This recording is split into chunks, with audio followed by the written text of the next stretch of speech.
A quiet summer in Oregon changes forever when Eli meets August, a boy who makes him question everything he thought he knew about himself. As rumors spread and fear takes hold, Eli must face the storm inside his heart before it's too late. In the silence that follows, one letter will remind him that love isn't about finding someone. It's about finding yourself. Part 1. The last bell of senior year echoed through the hallway like the end of something Eli couldn't name.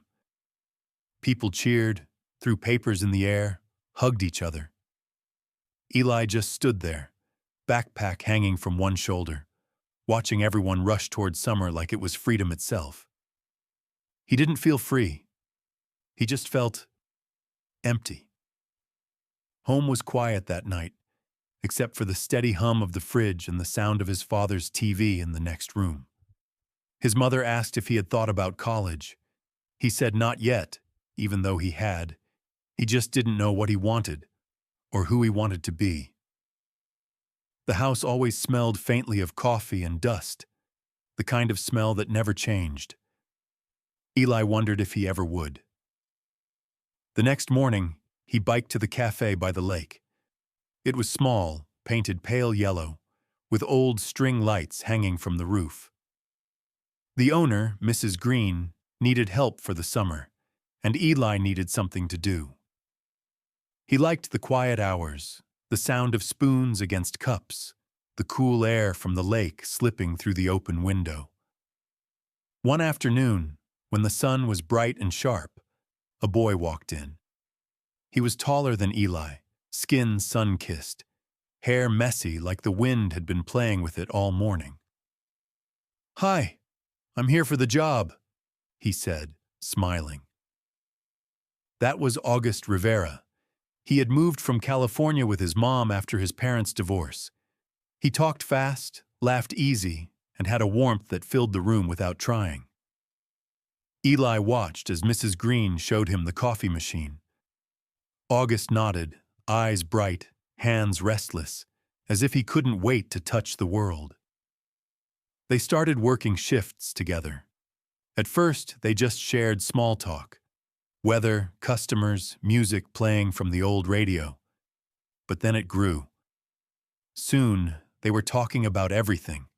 Music, dreams, movies, how small towns could feel both safe and suffocating. August liked the ocean, even though Oregon's coast was colder than California's. "It's not about the warmth," he said one evening as they closed the cafe together. "It's about how the horizon never ends." Eli didn't answer.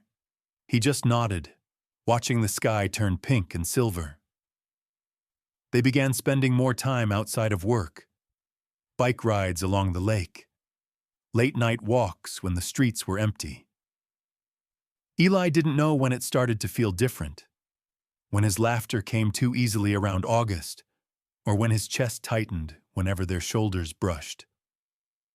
One evening, they sat by the dock, feet hanging over the water. August was talking about college, how he wanted to study art or film, maybe live in San Francisco. "You'd fit there," Eli said. "You're not afraid of anything." August smiled softly. "I am, just not of living." The lake shimmered under the moonlight. Eli looked down at the reflection of the stars, trying to find words for something he didn't understand. The silence between them was calm but charged, like the moment before thunder. He wanted to ask something, anything, but the words got stuck. Instead, he said, "I don't know what I'm doing next." August leaned back on his hands. "That's okay. You've got time." But Eli didn't believe that. Time felt like sand slipping through his fingers. Everyone else seemed to know who they were, what they wanted. He only knew that the world felt wider when August was around. Days turned into weeks. The cafe smelled of coffee and lake water. Every morning, August showed up with a different song recommendation. Sometimes he'd sing under his breath while washing dishes, off-key but full of life. Eli would pretend not to listen, but every note stayed in his head long after. Then one afternoon, a storm rolled in. Rain fell hard against the windows. The cafe was empty except for them. August danced across the floor, mopping like it was a joke. "Come on, Thompson," he teased. "Live a little." Eli shook his head, but he smiled. For a second, it felt like the world had narrowed to this. The rain, the smell of coffee, and the sound of August laughing. Then the door opened. Eli's father stood there, soaked from the rain. He was supposed to pick Eli up early. His eyes moved between the two boys. August grinning, Eli flushed and awkward. "You're late," his father said flatly. The air turned heavy. Eli mumbled an apology, grabbed his bag, and left. In the car, his father said nothing. The windshield wipers kept their rhythm, slicing through the silence. At home, his mother asked how work was. He said, "Fine." He wanted to tell her about the storm, about how August laughed like nothing else mattered, but the words wouldn't come. That night, Eli couldn't sleep. He lay awake, staring at the ceiling, thinking about the way his father had looked at them. The unease crept in, a mix of fear and guilt he didn't fully understand. Why did it matter what anyone thought? Why did he feel like he was hiding something, even from himself? He turned on his side and looked out the window. The rain had stopped. The world was still. Somewhere out there, August was probably listening to music, sketching in his notebook, dreaming about places Eli couldn't imagine going. And yet, Eli felt pulled toward him, like gravity, quiet but impossible to ignore. The next morning, August showed up early. He handed Eli a cup of coffee, already smiling. "You okay?" Eli hesitated. "Yeah, just tired." But August looked at him, really looked, and something in his eyes softened. "You don't have to talk about it," he said. "Just don't disappear, okay?" Eli didn't answer. He just nodded again, heart pounding. Later, when August left to restock the back room, Eli stood by the window. The lake shimmered in the distance. His reflection looked back, same face, same eyes, but somehow different. He didn't know what this feeling was, only that it scared and comforted him all at once. He whispered to himself, barely a sound, "What's happening to me?" The question hung in the air like a secret. Outside, the summer light spilled through the clouds, bright, warm, and uncertain. It was only the beginning. Part 2. Summer deepened. The lake grew warmer, the sky stretched longer, and everything seemed to move slower, except for Eli's heart. The cafe was busier, the air thick with the smell of espresso and sunburnt grass. August still showed up every morning with the same restless energy, the same smile that made everything brighter. But something had shifted. It started small.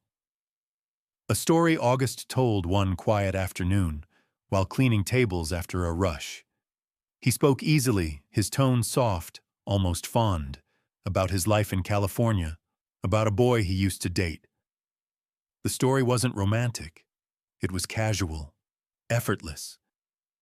But every word lodged itself in Eli's chest like a small, sharp stone. He tried to keep his expression blank, to listen without reaction. But something twisted inside him. Jealousy, confusion, shame. He didn't know why it hurt. He told himself it was nothing, that he didn't care, that August's past didn't matter. Still, the air between them grew heavier after that. In the days that followed, Eli avoided looking directly at him. He spoke less. He worked faster, like silence could keep the feelings away. August noticed but didn't push. He just smiled the same, gentle but distant now, as if giving Eli space. At night, Eli lay awake and thought about it. The story, the laughter in August's voice, the ease in it.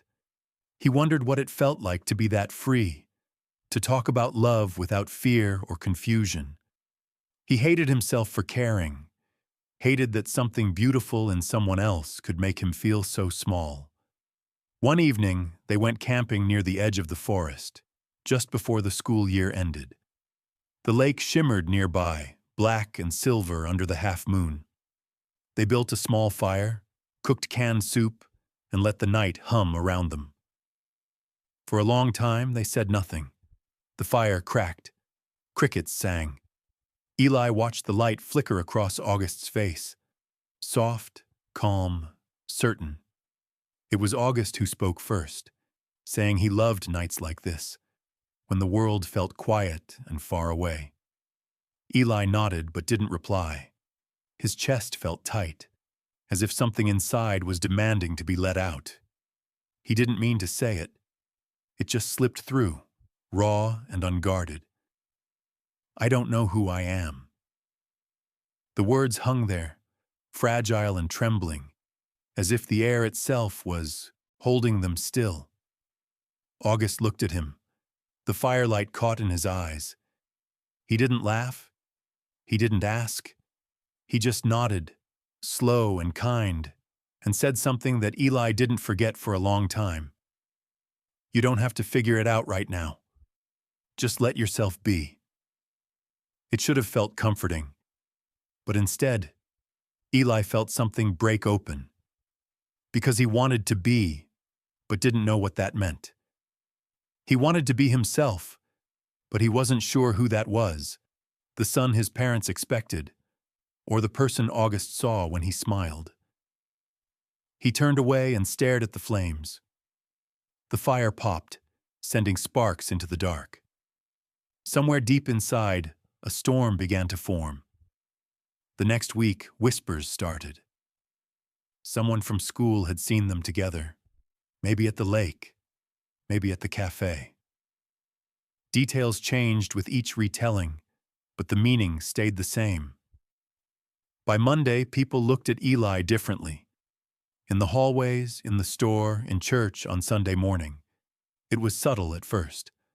Longer stares, quiet laughter, a question that lingered too long. Then it got louder. He overheard words that stung. Weird, wrong, disgusting. Friends stopped calling. A girl who once smiled at him crossed the street instead. Even his parents started asking quiet questions that weren't really questions. You've been spending a lot of time with that new boy, haven't you? He wanted to deny it, to say it didn't mean anything. But the truth stuck to his throat. He started avoiding August, not because he wanted to, but because being near him felt dangerous, like standing too close to lightning. August noticed. He always did. He showed up at the cafe one morning, eyes tired but kind. He said nothing, but there was something in his face, a sadness Eli couldn't name. That afternoon, August didn't laugh. He worked quietly, his movements slower, careful. When their hands brushed while reaching for the same cup, Eli pulled back too fast. The mug slipped, shattered. The sound echoed through the room. They both froze. August knelt to clean the pieces. Eli just stood there, heart pounding, unable to speak. He wanted to apologize, to explain, to tell him it wasn't his fault, that it was never his fault. But fear held him still. That night, the storm finally broke. Rain hammered against the windows, wind howling through the trees. Eli sat in his room, the light from his phone glowing in the dark. A message from August waited on the screen. Short. Simple.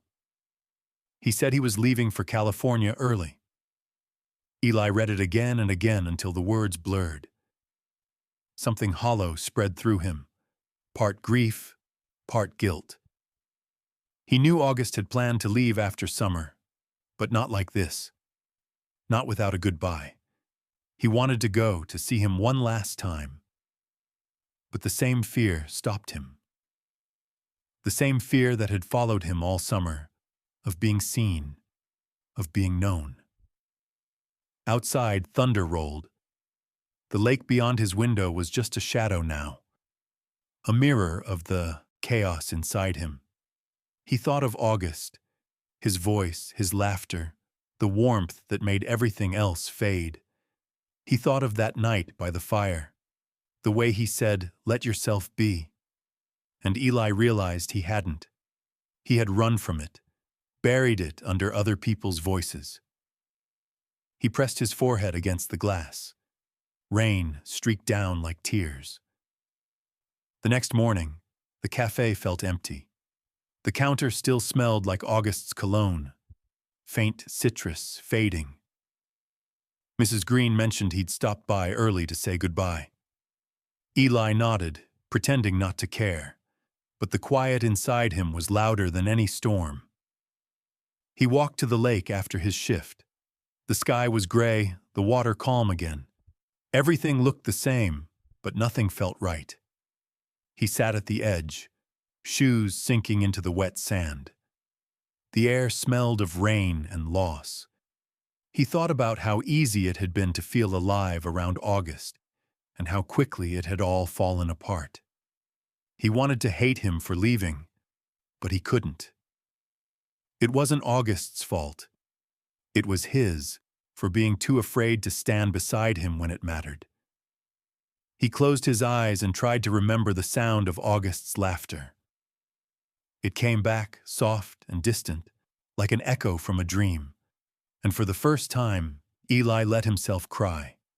Not for August, not even for what people said, but for the version of himself he was still too scared to meet. Part 3. Autumn arrived quietly. The lake turned colder, and the trees around it burned in shades of gold and rust. The cafe felt smaller without August's laughter bouncing between the walls. Every sound seemed sharper now. The hiss of the espresso machine, the bell over the door, the scrape of chairs on the floor. Eli moved through it all like a ghost, still learning how to be visible. Summer had ended, but it hadn't really left him. The memories stayed. Warm air, laughter by the dock, the glow of firelight on August's face. He tried to forget, but forgetting felt like betrayal. So he carried it instead, tucked deep where no one could see. The town returned to its quiet rhythm. School started again.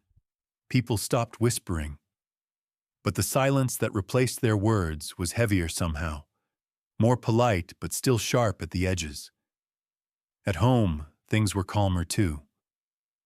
His parents no longer asked about August.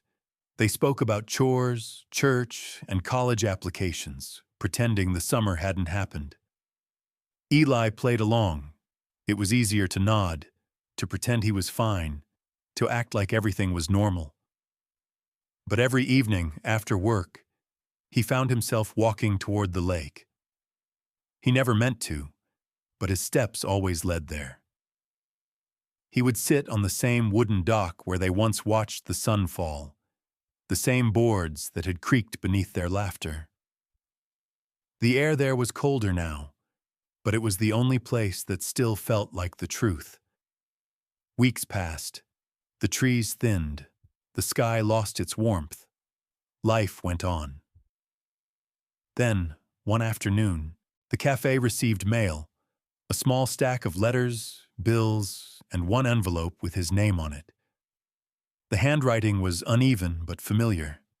His breath caught. He didn't open it right away. He slipped it into his pocket, hands trembling slightly, heart echoing like it was summer again. He finished his shift without thinking, movements mechanical. When the clock finally struck 5, he walked straight to the lake. The wind off the water was sharp now, cutting through his jacket. But he didn't care. He sat down at the edge of the dock, the boards cool beneath him, and finally opened the letter. It was short.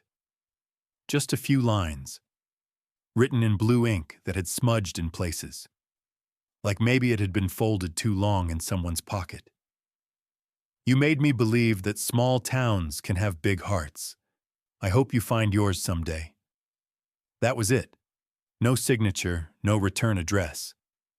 But he didn't need one. He could hear August's voice in every word. For a long moment, Eli just sat there, the letter shaking in his hands. The lake shimmered under the pale sun, calm and endless. He felt the ache rise, familiar and deep, but there was something else now, a gentleness inside it. The pain wasn't sharp anymore. It was soft, almost kind. He read the lines again, then again, until they stopped being words and became something larger, a reminder, a promise, a quiet goodbye. He thought about that summer, about the storm that came after, about the fear that had followed him everywhere, heavy and constant. It had shaped everything. The way he spoke, the way he hid, the way he flinched at his own reflection.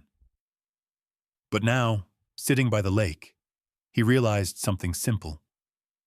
The fear was still there, yes, but it no longer owned him. He had spent months avoiding himself, pretending to be smaller than he was. Yet here, in the fading light, he felt something new. Space. Like he could finally breathe without waiting for permission. The letter hadn't told him what to do. It hadn't given him answers. But it didn't need to. It was enough that August had remembered him. Enough that someone, somewhere, had seen him for who he was, even when he couldn't. He folded the paper carefully and slipped it back into the envelope. He didn't cry this time. The tears had already been spent in silence long before the letter arrived. Instead, he smiled, a small, quiet smile that felt strange and real. The sky was fading to gold, the same shade it had been that night they sat here together. The same place, but a different Eli. When the wind picked up, he stood and looked back toward the town. The cafe lights flickered in the distance, warm against the early dusk. He started walking, one step at a time, the crunch of fallen leaves under his shoes. Inside the cafe, the air smelled of cinnamon and roasted beans. The tables were clean, the lights soft. Mrs. Green was gone for the day. It was just him now. He hung his jacket by the door and took a deep breath. The place wasn't just a cafe anymore. It was part of his story. The beginning, the middle, the mess, and somehow, the beginning again.